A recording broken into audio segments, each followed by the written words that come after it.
Okay, yeah. So I'm here today with Mike from Mike Spanish. Pleasure to have you on, man. How you doing? Good, good, good. How about you? Can't complain. All good, all good. Yeah, I'm glad we got this together, and we're gonna have a chance to chat a little bit about our Spanish journey. Yeah, I mean, obviously, I've been watching a lot of your videos, and you've seen some of mine. But for people that maybe haven't, seen any of your videos or whatever, do you want to just kind of briefly introduce yourself? Sure, sure, sure. Well, my name is Michael. I started Spanish. Well, first things first. I've always living in the United States. You hear Spanish all the time. Any store you go to, you're going to see Spanish signs. And so, always, I've just been interested in understanding Spanish. But at the start of this year, the top of this year in January, I really got interested in actually learning and putting some time in and being disciplined with it. And the concept with my channel was when I was looking online to get a gauge of where you could be, how much progress you could make in a month or 2 months. I couldn't find any videos. And so I was like, hey, I'm about to start on this process. I think it will be beneficial for people that are coming behind me learning Spanish to see, what you're capable of after studying Spanish for a certain period of time. So that's the origins of my channel. And so right now I'm just documenting my process. I've been learning for 10 months. Hopefully, I can keep going and show people that after a couple of years, fluency in Spanish is not impossible. Cool, man. Yeah, Hmm. definitely. And obviously that feeds perfectly into what we want to talk about today, which is awesome. But yeah, it'd be cool to just lay, I guess, like a little bit of foundation before we jump into the main stuff. So, like Hmm. for you, obviously you mentioned with like the influence of Spanish being around for a long time. W Hmm. was there something that made you start this year? Like why this year? Why now?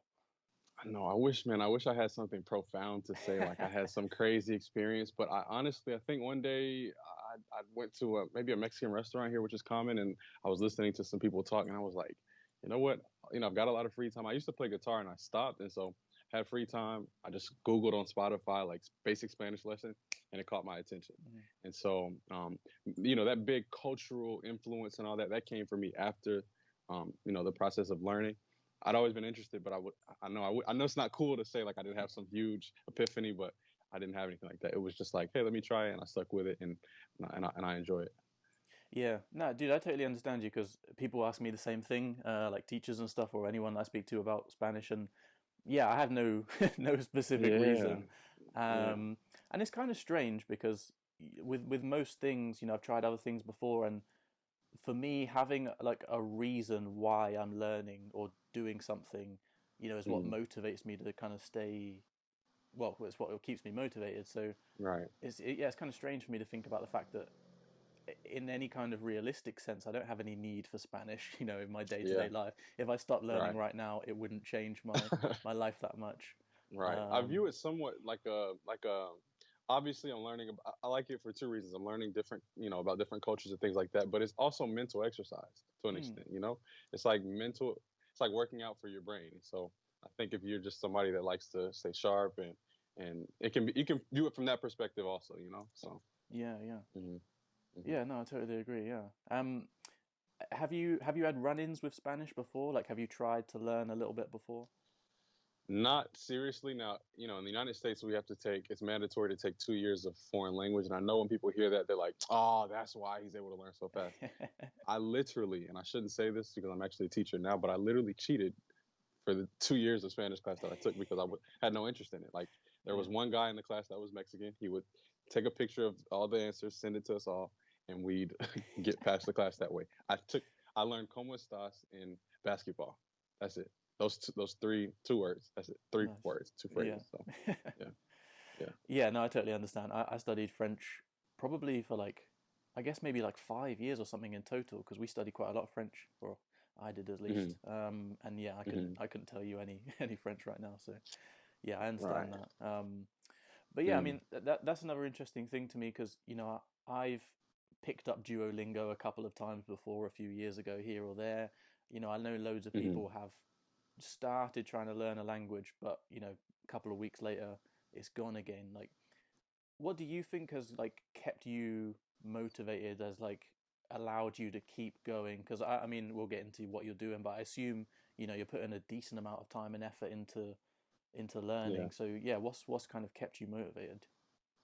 For me, it's speaking. Like it's honestly having conversations with people. I've built, I won't say strong connections because I haven't met these people in person, but decent connections where I feel like, I want to continue talking to some of the people that I've met, and the only way that we can speak is Spanish. Mm. Um, Also, I have a lot of I want to travel and just see the world, and so obviously we all have lows and points in which we lose a little bit of motivation, but I know for a fact I'm not going to stop. And also, I just whenever I feel like you know what, this isn't really worth the time, I just think in 5 years, will I be grateful that I spent the hour a day, which is not a lot, the hour a day studying Spanish that I spend, or would I regret not continuing it? So that can spark a little bit of motivation for me. It's like a little mental game, to me, just keeping yourself motivated. Yeah, definitely. Yeah, I like Hmm. that. Like you say, you kind of Yeah. thinking ahead and yeah, when you imagine the consistency day after day Hmm. in 5 years, yes, it doesn't hurt Right. putting an hour here or an hour there. Yeah. Hmm. Yeah, totally. And so, yeah, speaking, I mean, this sounds pretty much exactly the same as me. Hmm. Hmm. Speaking, I think, is what kind of really sparked something in me. Being Hmm. able to say something to a Spanish person and they responded in Spanish, and I mostly caught what they said, and suddenly I was Right. like a kid. It was, Right. Right. Right. it was so cool. Yeah, it's addicting. That feeling is addicting. 100%, 100%. Yeah. When, when did you start speaking to natives? Like, how long had you been learning before you started engaging in that? Hmm. Um, Tough question because I saw a video on italki. I had no idea what italki was, and after I'd been studying for about a month, I saw a video on italki about italki, and so I took maybe one or two classes. But I felt like I was so ashamed. I felt so embarrassed because I literally every time the tutor said something to me other than "como se llama," basic phrases, Hmm. I didn't know what they were saying, and so I felt discouraged a little bit. So I was like, I want to build up at least my listening. I think that's why right now I can understand them almost. I'm not saying everything, but at least the basic meat of whatever somebody's saying now, Hmm. because I spent so much time in those first 2 to 3 months listening. So I started after a month, stopped, and then started back after about 3 months, actually consistently speaking weekly. So Yeah, yeah, after about 3 months. yeah, no, that makes sense. I had Hmm. a similar experience, not actually with Spanish, but about 6 months Hmm. into Spanish, I got the itch for some reason to start trying to learn a little bit of Russian. So I Oh, spent like polyglot here. nowhere near, nothing like it. No, but maybe inspired by that kind of stuff. But anyway, Right, right. but I was interested in that this whole idea of speaking from very early on, and Hmm. I wondered whether with Spanish I would be even further if I'd started speaking earlier. I think I started Ah. speaking around the same time as you, sort of two Hmm. and a half, 3 months in. But yeah, like you say, when you can only understand, like the 10 or 15 words that you Yeah, realize immediately that you understand, yeah, it just feels if it feels bad. Yeah, yeah, yeah. It's embarrassing. and which kind of brings me to another interesting area because obviously you can't jump straight in, but we both recognize like speaking and engaging is what kind of lit that flame within us, and Hmm. so it stands to reason you'd want to try and get there. Well, that's kind of like your first kind of goal. Hmm. How did you reevaluate whether you were like ready or not to jump back in after you had that experience? You were like, no, Hmm. I can't do this. Hmm. How did you then like think about feeling ready again? Um, that's a great question, and honestly, it was two parts, somewhat intuitive, but at the same time, just self-evaluating. Like when I'm listening to this podcast, do I at least understand 30 to 40% of what's happening? Like, do I at least have a context, even if I don't know every specific word? Do I at least have a general understanding of um, the main topic here that I'm listening to? And if I did, which happened at about 3 months, depending on the content, obviously, I felt comfortable because the tutors on italki and whatever platform you use, they don't mind helping you, but it's frustrating if you literally have 5 phrases or 5 to 10 words that you know. It's just I don't know. It's not really an efficient use of your time because I wasn't getting anything from that. Like I wasn't initially. So after I understood about 40 to 30% of what I was listening to in podcasts and videos that I would watch on YouTube, that's when and I'm talking standard Spanish, not just I'm talking like somebody that's creating content for beginners because that's a Okay. whole different level. Just native conversations and then conversations for us that are learning, they're completely different. So Right. Okay. yeah, yeah. Hmm. Right. So at that stage, you were still mostly consuming like beginner content, like specifically creating Yeah, content, right? Okay. yeah, yeah. Well, yeah. I mean, maybe that's something we should kind of talk a bit about then. Like, how have you actually kind of been learning? Like, take me through, I guess, yeah, your sort of process, what you were doing at the start, maybe how that's developed up until Okay. now. I saw one of your videos and you talked about how a lot of times we fall into the trap of thinking that watching content about learning a language is actually learning the language. And so I fell into that trap for about the first week, right? I just tried to consume as much content about the language learning process. But the problem is there's so much information, you don't know what's right. You don't know if, so long story short, I started with on Spotify. Luckily, because Spanish is a language that a lot of people want to learn, there are resources on Spotify that are literally just like people that have learned Spanish. Like there's a guy in the UK that I was listening to, and I can't remember the name. I can't remember the name now, but he would literally just walk you through the basic subject. Yo, tu, those words, and he Hmm. would literally translate it for you, speaking in English. Then he would go to basic verbs like tengo, Hmm. tener, and he would describe the conjugations, but nothing super formal. So first month, whenever I'm driving, I'm listening to that, and then at home, I had a book called Madrigal's Magic Keys to Spanish, I think, Okay. and in that book right there, I would just go home and do the exercises in that book. So for the first month, I would just use that book and that little teacher-led podcast. Second month, a little bit more of the same, and pretty much, man, honestly, I just after the second to third month, after I got a basic understanding of the structure of the language and a basic understanding of how conjugations work, not all of them, but just how they work, then my consistent routine was and is grammar exercises, but not with a. I don't like them when they have a lot of explanations. Just tell me what the equivalent to this thing in Spanish is in English, and I'll figure it out myself. And so grammar exercises, reading, I don't know I'm talking a lot, but I got a lot of I found a lot of books that had Spanish to English translations, like stories, but with the Spanish to English translations Mm. there. That helped. And then after about 2 to 3 months, just native content. And again, at that point, that was tough. I almost quit during that time because it's like, man, I've been studying for 2 months, 3 months, and I only recognize the verbs that they're saying. At that point, and I'm bad with the names of the grammatical structures in Spanish, but Me too. yeah, like me, lo, la, Yeah, those I was struggling with those. What are they called? Indirect object pronouns or whatever.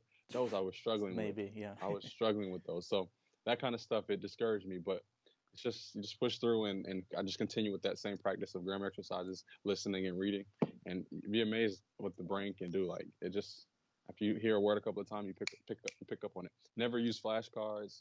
Not that they don't work. I don't have the attention span for it. And so Yeah. I never use those. And so yeah.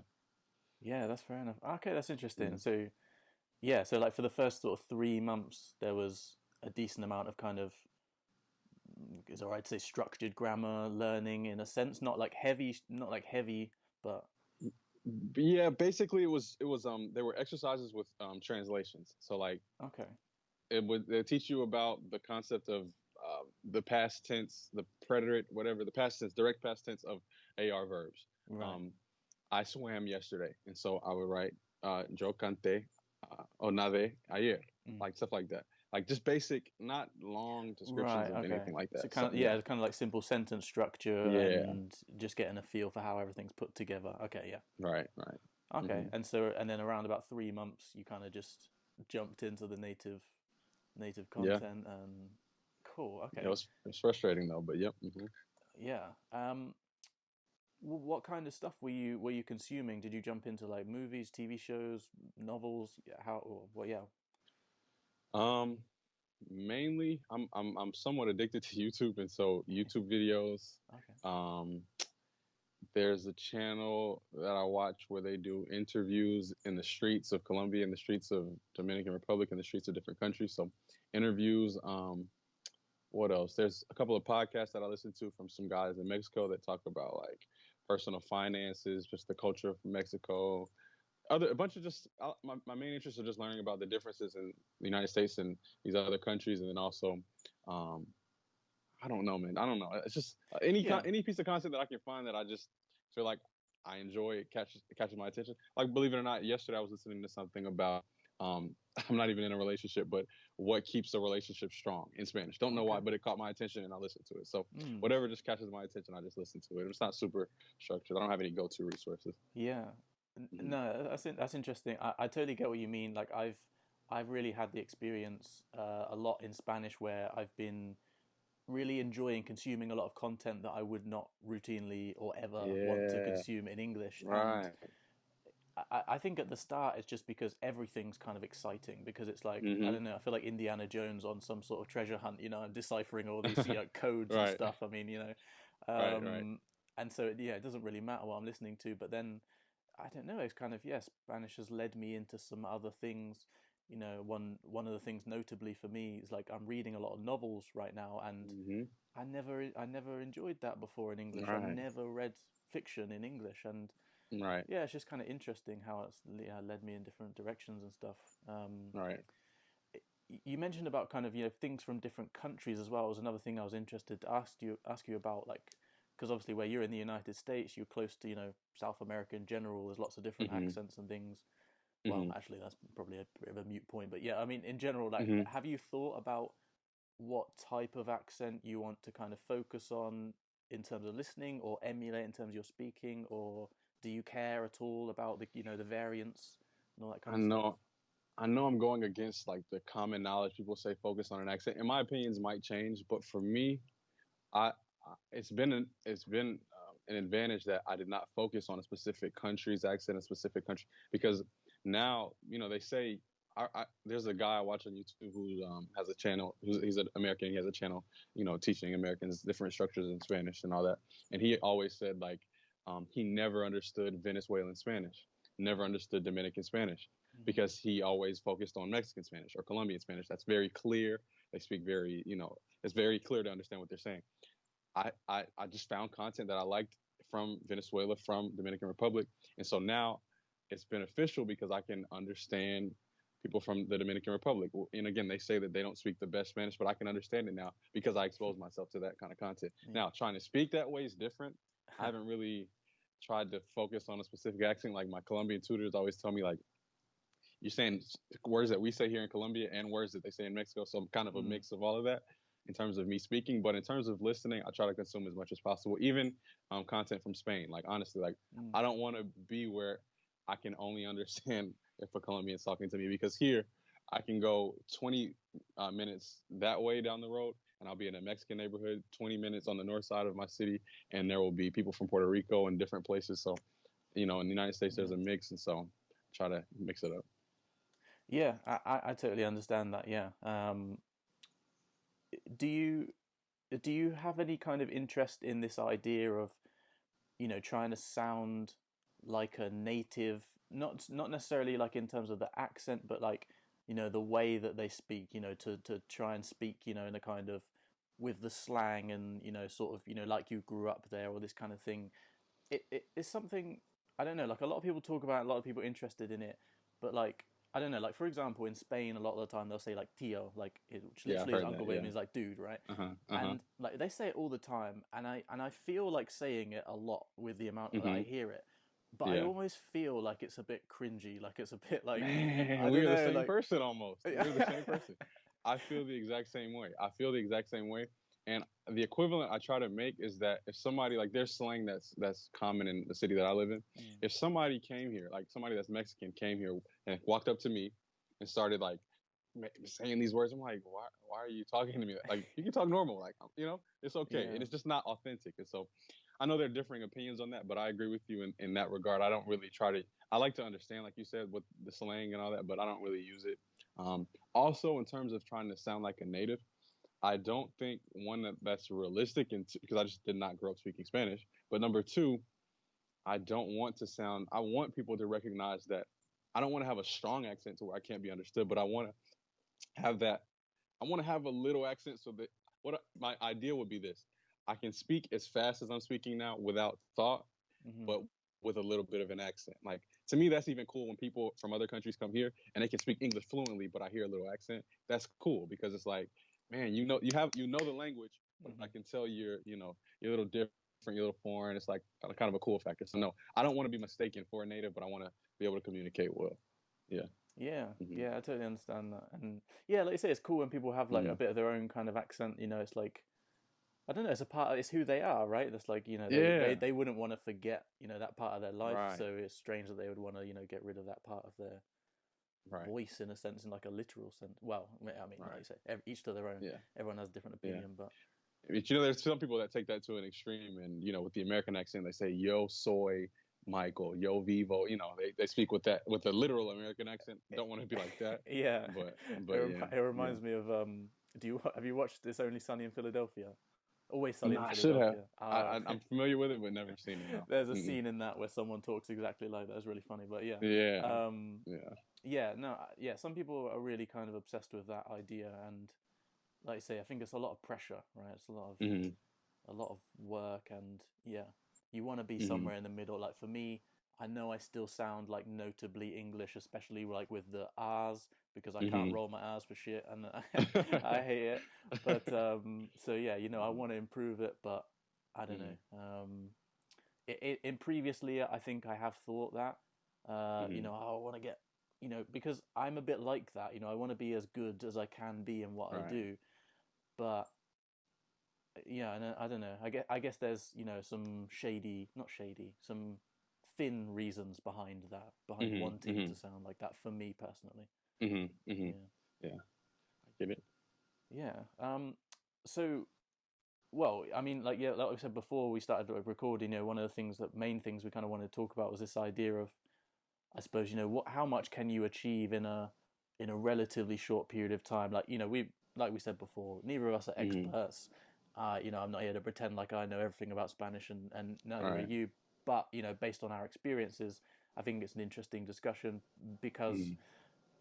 I think there's a lot of people, certainly based on my experience speaking to other people that want to learn languages, there's a lot of people that vastly overestimate, in my opinion, what's necessary to be able to engage with a language in Yeah. the extent to which you could enjoy it. And so, I mean, you recently did your kind of, 9 month video, and I Hmm. started my YouTube. My first video was 9 months. Using that as an arbitrary scale, 9 months to a Okay. year, let's say, Okay. what is reasonable for someone to achieve in a language like Spanish Hmm. within that kind of time frame? Hmm.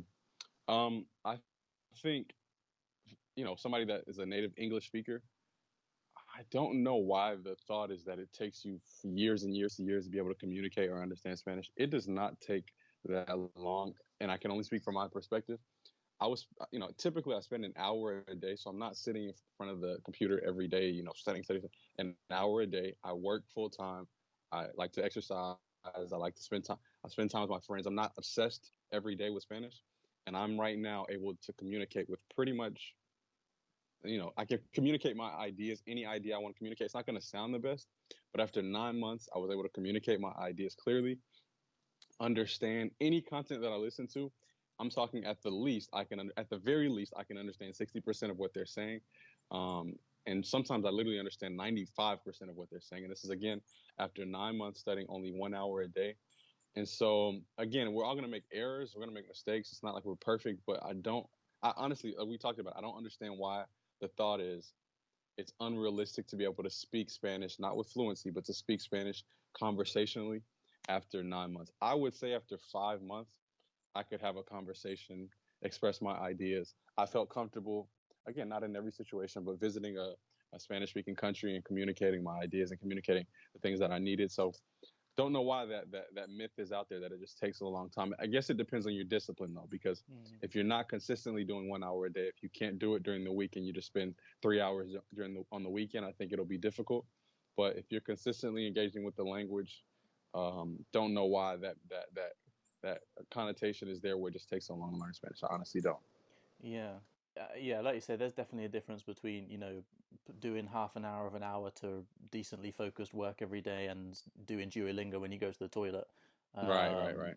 But yeah, I mean, I think based on what a lot of people have said to me, there there's this idea. I think this happens with everything actually, to be honest. But there's this idea Hmm. where you feel like you need to be perfect before you start. It's like Yeah. that classic Batman meme. Hmm. I'm not strong Hmm. enough to go to the gym. How are you going to get strong enough? Right, It's like right, right. a lot of people have. I've shared italki with a lot of people because I'm not sponsored by them or anything, obviously, but Okay, yeah. I've Hmm. I've really enjoyed using it and it's helped me loads. Me too. And Hmm. every single person, every single one has said, "Oh, that looks and sounds amazing, but I'm not ready for that yet." And there is, some people probably aren't, but I'm Hmm. like, I don't know, what would be the standard, and Right. because I mean, admittedly, it doesn't feel nice to, to make mistakes, to struggle a lot to communicate basic things. You feel a bit Hmm. like a child at times, maybe. Yeah. I mean, like, yeah, like again, that you said about that negative experience you had at first. Do Hmm. you, I don't know, do you worry about like making mistakes or like sounding awkward? Was there a period where you had to like, I don't know, battle through that, or did you just ignore it? I don't know. How did you deal with that? Um, honestly, no, because like it's sorry for that truck, but honestly, it's like it's going to happen. Like it's not, you can't fight something that's going to happen. You're not going.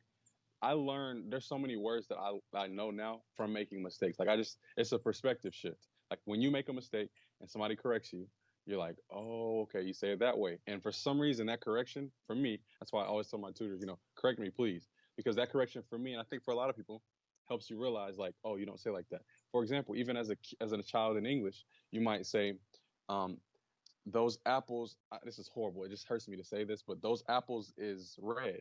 Your parents are like, no, no, no, no. Those apples are red. That's how that's how we speak, and that right there trains you to know how you speak in English. And so I think the same thing helps in Spanish.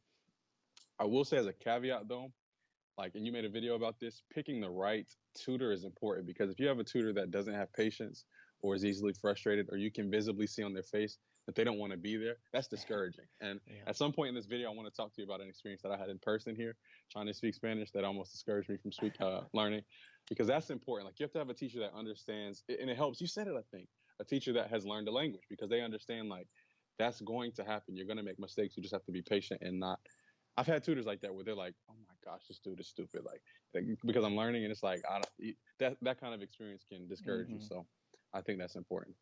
Yeah, no, totally. You definitely have to have someone that's kind of like patient and that, yeah, well, that wants to some degree to help you, or at least tolerate your Yeah, process of learning. Do you know what I mean? right, Like there's some right, people right. that, like you say, they just don't really want to be there, or Yeah, they make no intention. They give like no, they have no intention. Sorry, of like, I don't know, facilitating conversation. Because yeah, obviously, yeah. like when you're talking in another language, thinking of other things to talk about and things like that sometimes can be Right, like, so much man. so much Mm-hmm. extra. But Yeah. yeah, I will circle back to that experience of yours, but before I Okay. forget, so Mm-hmm. because we've talked a bit about like the speaking side of it, like Mm-hmm. it's kind of the developing speaking. I think to a certain degree is largely intuitive, right? You speak more, you get better if you're speaking with someone Mm-hmm. that's correcting you. Like you say, you're Mm-hmm. going to make improvements. You said earlier about when you jumped into the native content, you were it's tough. You were understanding a little bit. Obviously, as you've progressed, you started to understand more and more to an extent now where you're relatively comfortable. Mm-hmm. How do you think that happened? Do you Oh, do great anything? question. Like, do you look upwards? Do you, I don't know, reinforce what you're watching with some, or are you just watching stuff and then you go to sleep and the next day you watch more stuff? Like, yeah, That's a what's great happening? question. I think just for me, reading and content consumption go hand in hand, because what happens for me is when I'm reading, that's the time in which I look up words and I look up the meaning, and context and all that. And so once I hear that in like the content that I'm listening to, something happens in my brain where it's like, oh, I read that. Oh, that meant that when I read it. And so now I hear it again in context in an interview or in a podcast or something. I'm like, oh, and it clicks. It clicks. That's how I've learned a lot of words. Mm. Like inclinarse, like to bend over, bend over. I read that in a book. Then I was watching some YouTube video, and this guy was like, "I'm gonna bend down to pick up this arepa or whatever in Colombia," and it connected. I didn't do any flashcards. I didn't do anything. And so to me, the listening is just like it just reinforces what I'm learning in the structured time of grammar exercises and reading in particular. For me, like I Mm. don't learn words. I can't learn a word unless I've read it before and then I hear it in context and content. That's how I learn every word. I don't do any flashcards or anything like that. So yeah, that's Yeah, how my listening has improved in reading. yeah, man. Hmm. I'm super on board with reading. Reading is king for me. So yeah, Man, me too. Me too. yeah, that's interesting though. So you're reading it, you see it there, you understand it either through the context or through translating it or something. but then when you Hmm. hear it, that's when the reinforcement kind of goes in. And do Right. you read any particular type of thing? Like, do you read fiction or non-fiction generally? Right now I'm reading. What was I reading before? I just finished a book about the journey of a girl. Like, just it's fiction, but it's fiction. It's fiction. It's fiction books, but not like sci-fi or anything. Like, Right. it was about the last book I just finished was about a girl um migrating to United States and leaving her family and stuff like Right. that. Yeah. Just Yeah. yeah. Hmm. Okay. Yeah. So, Interesting. hmm. Yeah, I find the same as well. I think like novels, fiction, whatever you want to call it, like Hmm. is easier like to follow without necessarily having to pick up everything. Whereas I don't Yeah. know if you're reading something in non-fiction, I found that like the bits that are missing are important. You know, you can't really Yeah. follow the thread because it's talking about some specific theme or whatever. But Hmm. Also, um, another book I read mm, was The Alchemist because I've read that in English, The aha, okay, Alchemist, and then I found it. It's free online in Spanish, and I just found it online. And because I already know the storyline, like I was connecting with that, and that's a lot. definitely That helped super a lot. useful. Yeah, Yeah. yeah, I did that with Harry Potter, the classic, the Ah. classic. Okay. Okay. Yeah. I Yeah. hadn't actually read the book, but I've seen the film. You know, I know most Oh of the yeah. story, whatever. So, Hmm. but I think afterwards I thought there's probably not actually an easy book to start with. There's loads of weird stuff in there, Yeah. but No. um, Yeah. yeah. Okay, so before I forget, take me to this experience you had, like you said, that maybe Uh, discourages you a little bit. okay. So I think I had studied Spanish for maybe 4 months, 5 months at the time, and I'm kind of an introverted person in public anyway. So Mm. me walking up to somebody randomly and speaking to them is out of my comfort zone. But I was at a restaurant, a Mexican restaurant, and there was a guy there, the owner of the restaurant. Okay, my plan was not to go there to speak Spanish. I just was hungry, I think, and I went there. He was speaking to his employees in Spanish, and so I was like, you know what? I'm gonna try and order my food in Spanish here. I went to the register, tried to order in Spanish, and the guy looked at me like, so excuse my language in Spanish, but you pinche gringo, no voy a hablar contigo en español. So his face was like that, right? And so I was like, I just kept speaking to him in Spanish. He kept responding to me in English, like his face was, he literally was doing this, like what Yeah. do you want, dude? Like, and so I was like, oh man, like why is it that that happens? And I tried to speak Spanish with somebody else before in public here, and they responded to me in English. So I've just resolved to the fact that like here, don't know why. I've asked some people, and I hope to do a video. I'm gonna go out in public hopefully and do a video with some people that I know that speak Spanish here, and do a little interview and see why that happens. But Mm. for some reason here, they people don't want to respond in Spanish. I don't know if they take it as an insult. It's like you don't think I know English or what, but I Yeah. don't know. That experience kind of took me back, and I don't know. So my point in that is that we're like babies. We look for assurance, or like we Yeah. see Yeah. confidence from native speakers, and so an experience like that can really break your confidence. And so Yeah. yeah, I get what yeah. you mean. I had something like a lot smaller than that, but yeah, I went to a Spanish restaurant with my girlfriend, and yeah, Hmm.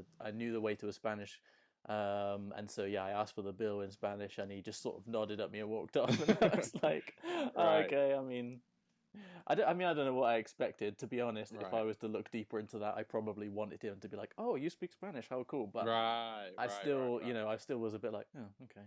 Yeah, yeah. So Because he went and got it for me, so I know he understood, but right, he didn't care. So right, right. but So yeah, these things happen. Got to soldier yeah, for through. sure, for sure. You mentioned like because I made that video about a few things I'd done. I wish I'd done better. Sorry, when as like Hmm. looking back on my journey so far. Is Hmm. there anything like that for you?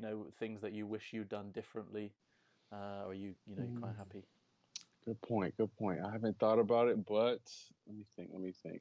There was something I used to do. Oh. I actually tried to do flashcards at one point. I tried that. Okay. Like I tried to literally write down a list of a bunch of words, like a bunch of verbs, verbs, and but like just try to learn the words through rote memorization. I spent the entire Saturday trying to do that, learning like 30 verbs. That like I don't remember any of those verbs now. Like they just they that was a waste of time. I think I did that for 2 weekends, and I just number one, it's extremely boring. It's not engaging, and so you Hmm. lose motivation that way. And then two, I don't know, it wasn't effective for me. Me personally, I can't learn a word without it being in context. Like I just can't. Like any word that I've learned, I have an image in my brain of where I learned it. Hmm. I don't know. It's just I haven't learned any words besides the word barrer, which means to sweep. I haven't learned any other word through rote memorization. So Yeah. that was a waste of time for me personally. No, that's What fair about you? enough. I understand. I have a tenuous relationship with Anki and flashcards and Hmm. stuff. Hmm. Hmm. I started out like I used like a pre-made deck because I'd seen people talking about these, these I don't know, like frequency decks, right? The most Ah. common sentences and all Mhm. these kind of things. Mhm. The problem was that there was stuff coming up that was, mm, I suppose, more advanced than my understanding, and I didn't Mhm. understand it to the extent which I saw some things that I actually thought was a mistake. Um, Ah. there was one. What? Oh, so there was an example. I think the sentence was like "be a man," like as like an Mhm. order. So they're Uh-huh. using the subjunctive. So it was "say un hombre," and it's Mhm. Mhm. written.